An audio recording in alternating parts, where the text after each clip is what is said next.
Hi there people, another clip. My name's Christopher. I'm a teacher trainer and the author of Understanding Teenagers in the ELT Classroom, amongst other books. That is, can we get it right over there? Can you see that? There it is. What do I want to talk about today? Getting your teenagers on side with what you're doing. But I'm going to start by talking about my cat. I'm talking about the black and white one, whose tail you might have seen occasionally sort of coming past like this on some of the clips. Cossi is his name. Cosita is Spanish for little thing. And bless him, he's not very well. He's 17 going on 18. He can't see, and I took him to the vets, and then the vet recommended I take him to an eye specialist. And I did, and she did some tests. She pinged something off his eyeballs to test the pressure. And then she sat me down and she drew me a picture. She drew me this picture. And on it, she drew the first eye, and then she added extra details to show me the second eye. And she explained what was going on in his eye, and where the problems might have come from. She took some time to explain.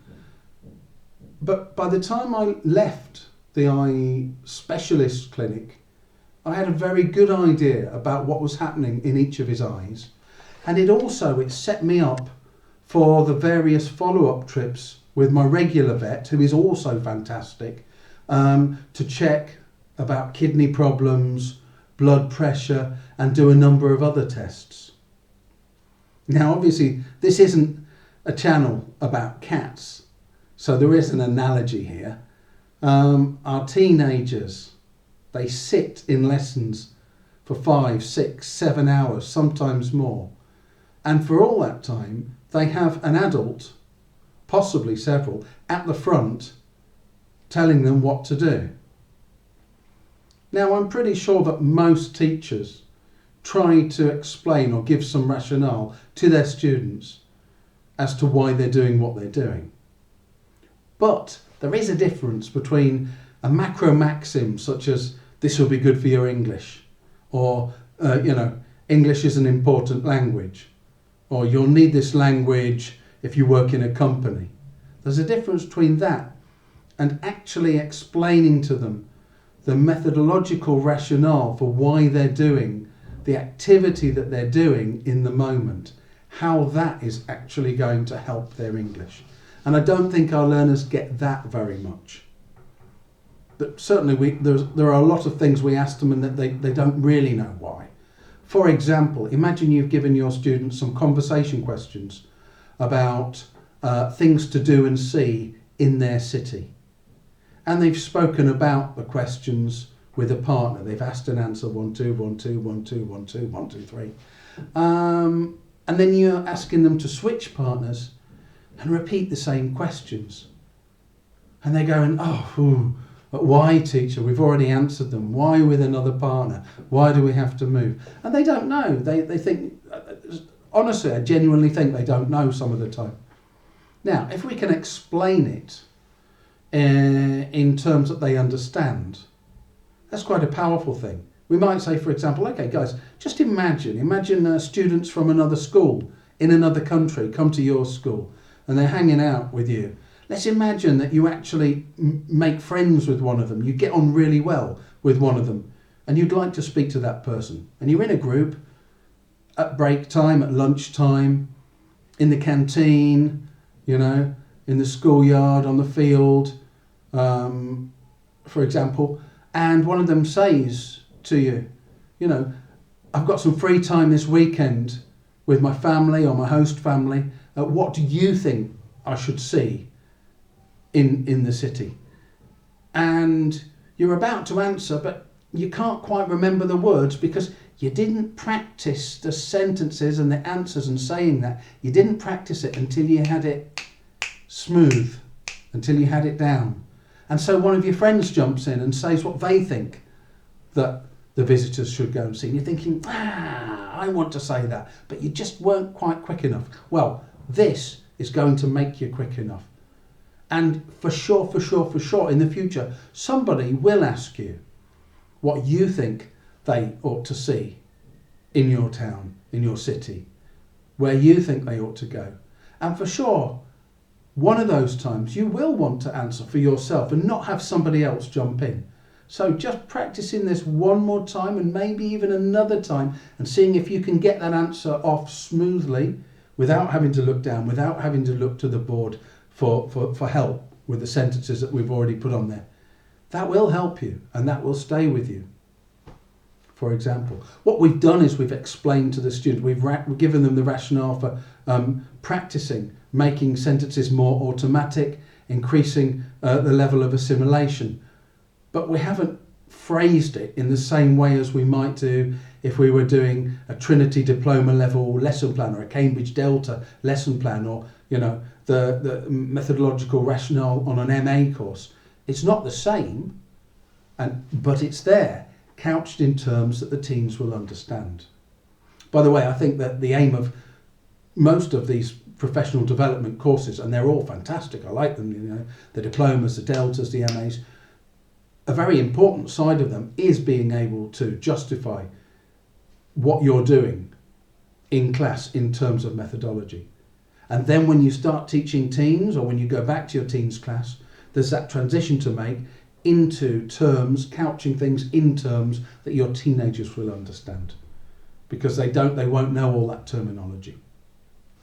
Let's imagine you've done a listening and you've done a listening comprehension, and you're going over the answers, and you're actually getting them to listen again and trying to locate the answer once you've told them what it is on the audio. And then, teacher, can't you just give us the answer and we continue? It's like, well, guys, it's not quite like that.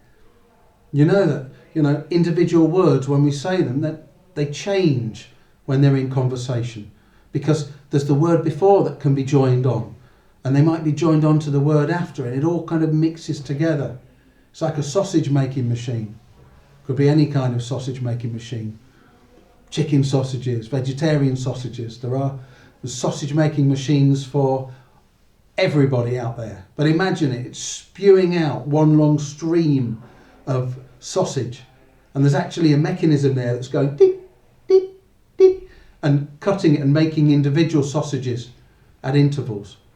Well, when you're listening, it's often just this wave of sound that comes at you, like this one long sausage. It's actually your brain. It's actually your brain that's making the individual sausages by guessing where the words go.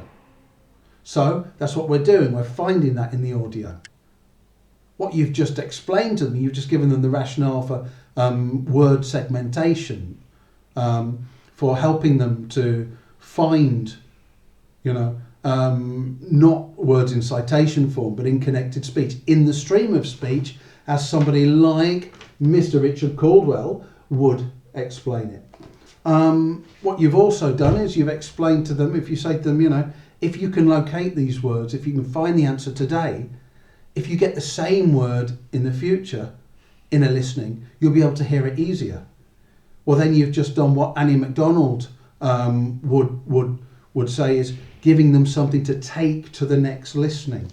And I'll put the details for the articles that appear from her on the Hancock MacDonald website.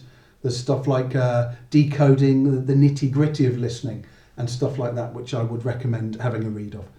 So again, we're couching these things in terms that they might understand. We're not spending a long time on it, but we are providing them with the rationale. Duncan Foord and Daniel Barber, in their book, Learner Coaching, they actually recommend that every time you do a new activity with your teens, you ask them, why did we do this? And you foster this understanding with them. Now, this is not going to motivate every student, what I'm talking about today. However, it is going to help some of them. So we don't want to spend ages on it, because we don't want to make them tired from our explanation of why they're doing what they're going to do. What we're trying to do is motivate them and energize them with a primer, so that they understand, okay, this is going to make my English now, not my English in 10 or 15 years, not my English when I, get a job. How is it going to improve what I know today? And what's the language learning principle behind it?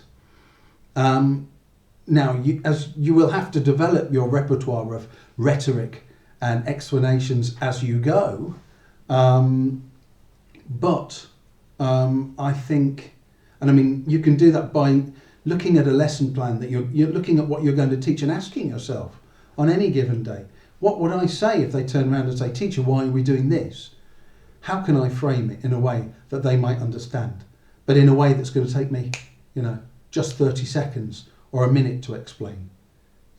Why am I asking them to move? Why do I want them to speak with other people? Where is the explanation? I think when you can do it, like I say, it doesn't work all the time, but when it does work, when you actually manage to get your students to buy into the methodology that is underlying an activity that you're doing with them, it's a beautiful thing, and it can be quite a powerful thing, because they understand, say, right, now we know why we're doing what we're doing. Good luck with that. Strength and energy with your teaching.